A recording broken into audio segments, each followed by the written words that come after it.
Imagine you're settling into your favorite coffee shop, laptop open, casually browsing online. You're completely unaware that someone nearby could be effortlessly sifting through your digital life, thanks to the very Wi-Fi you're connected to. Or maybe, in your own home. An unseen vulnerability in your wireless network is like an open invitation for unwanted guests. It's kind of an unsettling thought, isn't it? That subtle, invisible threat just lurking in the airwaves all around us. Welcome to the Deep Dive. Today we're embarking on a fascinating and absolutely critical deep dive into the world of wireless network security. We're pulling key insights from the Hacking Wireless Networks chapter of Hands-on Ethical Hacking and Network Defense. Our mission really, specifically for you listening, is to transform your understanding of wireless networks. We want to move from just abstract concepts to actionable knowledge. This isn't just theory. It's about securing your digital life. And if you're aiming for a tech career, launching successfully in MIS, CIS, or IT. We want you to see the network not just as a simple connection, but as this dynamic, complex landscape of vulnerabilities and, importantly, defenses, really empowering you to think like a hacker, to act like a guardian. Now, before we plunge deeper, if you find this deep dive helpful and you want to stay ahead in this rapidly evolving tech landscape, please be sure to like, subscribe, and share. That way you'll never miss the insider tips that could, one day save your career or protect your digital world. Okay, so when we talk about this invisible backbone of our digital lives' wireless networks, what's maybe one component that even experienced tech pros might underestimate in terms of security risks? That's a really good question. Because, while the basics seem obvious, the security side often isn't fully appreciated. Every wireless network, really at its core, relies on a few critical players. You've got wireless network interface cards, or WNICs, in every device, your phone, your laptop, everything. These are the crucial interfaces, literally turning your device's digital bits into radio waves and then back again. From a security angle, the WNIC is where your device actually broadcasts its presence. That makes it a target for anyone listening in. Then you have the access points, or APs. Think of these as the central hubs. They bridge your wireless devices to the wired internet. They're where the radio frequency, the RF channels get configured, letting signals flow. But here's the critical point.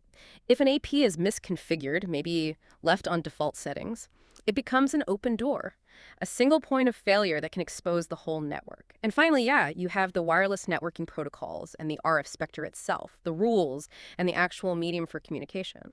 But maybe the most underestimated yet fundamental vulnerability, that often lies with the service set identifier, the SSID. That's just the name you see, right? Like coffee shop Wi-Fi, the danger. So many people leave these at their default settings, Linksys, Netgear, whatever. Attackers know these default names. They have lists. Combine that with the broadcast being on, and it's like a huge neon sign for a hacker. It tells them exactly what router you likely have, and therefore what known vulnerabilities might exist. Changing your SSID and disabling the broadcast, those are immediate, actionable steps anyone can take, makes your network much less visible. That's such a critical insight, because for anyone listening, whether you're prepping for a tech role or maybe you're an early career pro in MIS, CIS, IT, understanding these basics isn't just academic, right? It's the absolute first step in being able to identify network security vulnerabilities. This is a core skill we emphasize, learning how to use current network and security software to actually conduct penetration testing. You just can't protect what you don't understand. And those defaults, they're really just low-hanging fruit for attackers. Exactly. And that understanding, it really deepens when you see how these wireless standards themselves have evolved. It's often been a constant arms race against new threats. Wow. Okay, so it's not just about getting faster Wi-Fi speeds. These standards actually represent this constant security battle. Tell us more about that evolution. Absolutely. The IEEE 802.11 standards have truly defined wireless as we know it. The original 802.11 standard, it laid the groundwork. It introduced something called Carrier Sense Multiple Access Collision Avoidance, or CSMA. Now, most people know this helps devices share the airwaves without signals crashing into each other. But from a security viewpoint, it's also why wireless traffic is inherently easier to sniff than wired traffic. All devices are basically listening on a shared medium. This fundamental design choice immediately meant we needed strong encryption. Then came standards like 802.1b, A, and G. They boosted frequencies and throughputs, speeds got better. This era also brought us wired equivalent privacy, or WEP. It was, an early attempt at security, but honestly, it was riddled with cryptographic weaknesses. It was kind of like putting a flimsy chain lock on a bank vault, just not effective. The game really started to shift with 802.1i. That was a pivotal standard. It brought significant security improvements and paved the way for Wi-Fi protected access, WPA. This was a direct response to WEP's, frankly, catastrophic failures. After that, standards like 802.111n, SE, and AD pushed the boundaries even further. Speeds went way up to 600 MB/s for N, even 7 Gbps for AD. They did this using technologies like MIMO, multiple input, multiple output, using multiple antennas and higher density modulation. For someone defending a network, this means understanding not just faster data, but also recognizing how features like MIMO can create new challenges. It can make it harder to detect rogue access points or maybe intercept specific data streams without pretty sophisticated techniques. It complicates the defender's job. That's a really fascinating perspective. And if we connect this to the bigger picture, for those of you pursuing careers in MIS, CIS, IT, recognizing these core concepts in network security and penetration testing, it's absolutely vital. It's not just about memorizing specs off a sheet. It's about understanding the foundational layers you'll eventually be tasked with protecting. And it's not just Wi-Fi either, is it? The whole 802 family covers more ground. That's absolutely right. Beyond the dominant 802.1 Wi-Fi standards, the IEE also developed 802.15. That's for wireless personal area networks, WPANs. Bluetooth is the most common example you'd know. Then there's 802.16 for wireless metropolitan area networks, or MAs, things like WiMAX, designed to cover larger city areas. And for users really on the move, 802.2 Honor addresses mobile MNs, allowing high-speed connections even at high speeds. For the Guardian, for the Defender, understanding this diversity means recognizing that a vulnerability in, say, your Bluetooth headset could be just as critical as one in the corporate Wi-Fi. It really demands a holistic security mindset. As part of developing your skills in this field, you learn to identify these core concepts, interpret and compare the hacking tools used against them, and recognize vulnerabilities across this whole spectrum. Okay, so if the evolution from WE to WPA shows this constant arms race, how do we make sure only the right players are even allowed onto the network in the first place? That brings us to authentication, doesn't it? And the 802.1x standard seems key here. It absolutely is. 802.1x is the standard specifically designed for authenticating and authorizing users on WLANs. It built on an older protocol, point-to-point protocol, or PPP, for authentication. But crucially, it integrated the extensible authentication protocol, EAP. EAP was a real game changer because it allowed networks to use various, much more flexible authentication methods. Things like digital certificates, caperos, methods offering far greater security than just simple shared passwords. EAP itself has several methods, like EAP-TLS, which uses transport layer security for strong mutual authentication between the client and server, and protected EAP, or PEEP, including Microsoft's version, which creates a secure tunnel first, then authenticates the user inside it. The whole 802.1x process involves three main components: your device, which is the supplicant, the access point acting as the authenticator, and the authentication server itself, often a radius server, which actually verifies your credentials. They all work together to establish a secure, trusted connection and make sure only authorized users get network access. But when you look at that whole progression, WEP, then WPA, even things like WPS, what stands out to you as the biggest lessons learned, maybe from a hacker's perspective? Because it really just feels like a constant cat and mouse game. Oh, absolutely. And that's where the vulnerabilities become, well, glaringly apparent.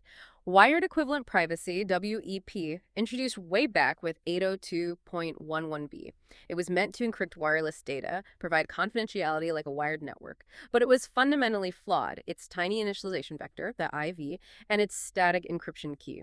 It meant an attacker could collect enough traffic relatively quickly and just crack the key. It wasn't really like a lock with a visible key. It was more like a lock that always used the same short, predictable combination. Attackers just needed to collect enough attempts, enough packets to figure out that pattern. So this led directly to Wi-Fi Protected Access, WPA, introduced with 802.11i. WPA, especially using TKP Temporal Key Integrity Protocol, brought 4 critical enhancements that directly addressed WP's weaknesses. You had the Message Integrity Check, or MIC, to prevent data tampering; an extended initialization vector, much larger, much harder to predict. Per packet key mixing this was huge, meaning the encryption key actually changed with every single packet sent. That made it incredibly difficult for an attacker to gather enough consistent data to crack. And a rekeying mechanism to frequently change the main keys too. WPA just made the attacker's job exponentially harder. However, even with WPA and WPA2, new vulnerabilities keep emerging. A prime example is Wi-Fi Protected Setup, or WPS. It was designed purely for convenience, right? Just push a button or enter a short PIMUN to add a new device easily.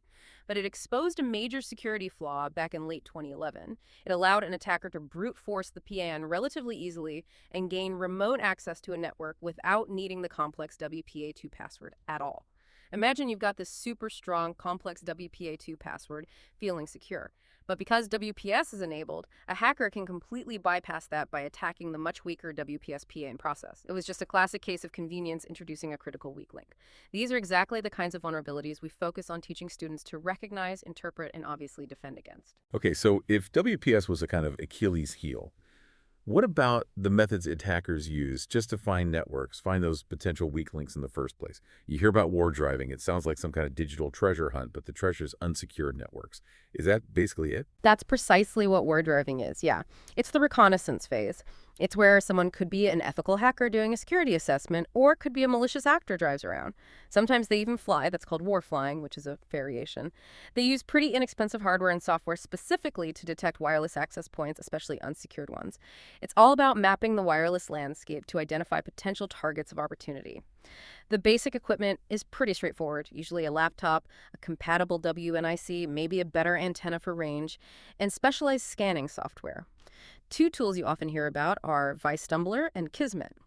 Vistumbler is a popular freeware tool for Windows. It detects 802.11 ABG WLANs. It can integrate with GPS to actually map out where it finds networks, log in key info like the SSID, the AP's ECI address, signal strength, and importantly, whether encryption is being used.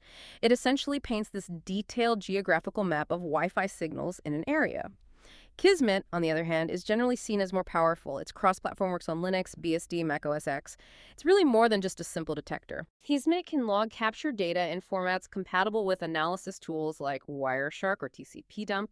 It can often detect hidden network SSIDs, those networks that aren't broadcasting their names hoping to be invisible.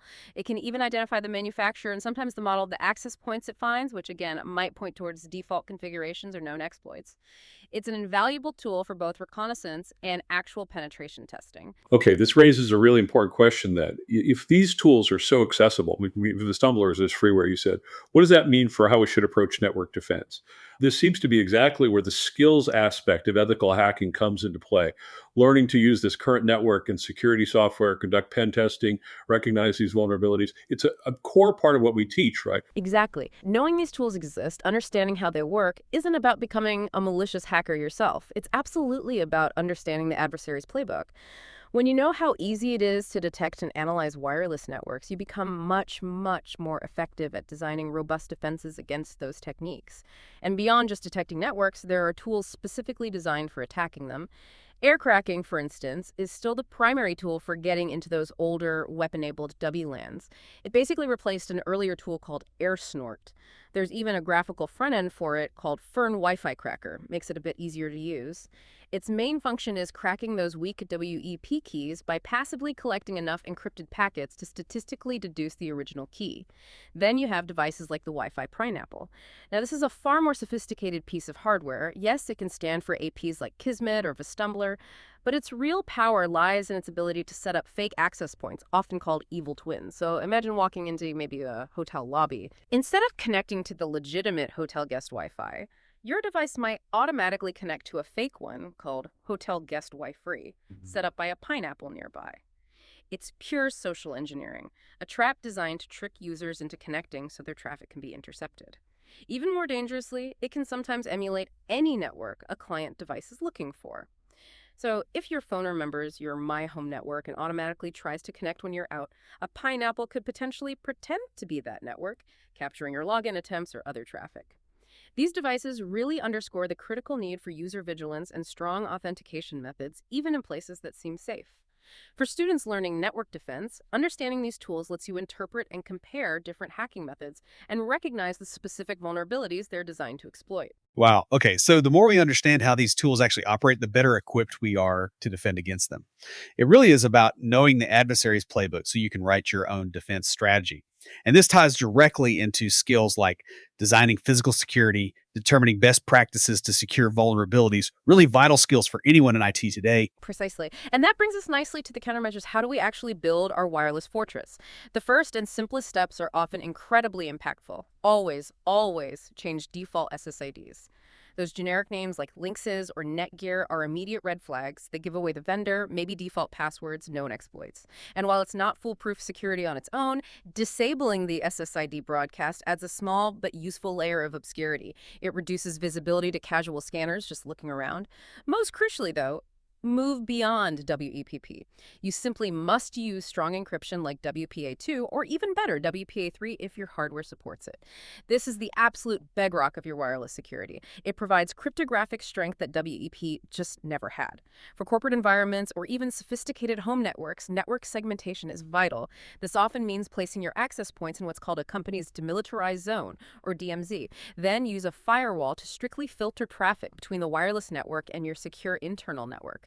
Think of it like having layers of defense, like the walls and maybe a moat of an old castle. Even if an outer layer gets breached, the inner systems remain protected. It limits an attacker's ability to move laterally. And finally, remember that security isn't a one-time setup. It's an ongoing process. You need consistent, regular audits. You should routinely test your own network, maybe conduct authorized penetration tests, and you absolutely have to keep updating your knowledge to stay ahead of the constantly evolving threats. This is how you perform business intelligence evaluations on your own defenses and ensure you're following security reporting best practices. So what does this all mean for you, our listener, tuning in today? The practical takeaways here seem really clear. Secure your own home networks immediately by applying these principles. Change that SSID. Use WPA2 or WPA3. Disable WPS if you can. And then champion these best practices in your future workplaces, whether you land in MIS, CIS, or a dedicated IT security role. And just consistently update your knowledge. The digital landscape changes so fast, staying informed is probably your best ongoing defense. This knowledge directly contributes to your ability to design robust security solutions, physical and logical, and define best practices to secure vulnerabilities throughout an organization. Makes you a really vital asset. We started by imagining that subtle, unseen threat someone may be sifting through your digital life at a coffee shop, or that hidden vulnerability in your home Wi-Fi.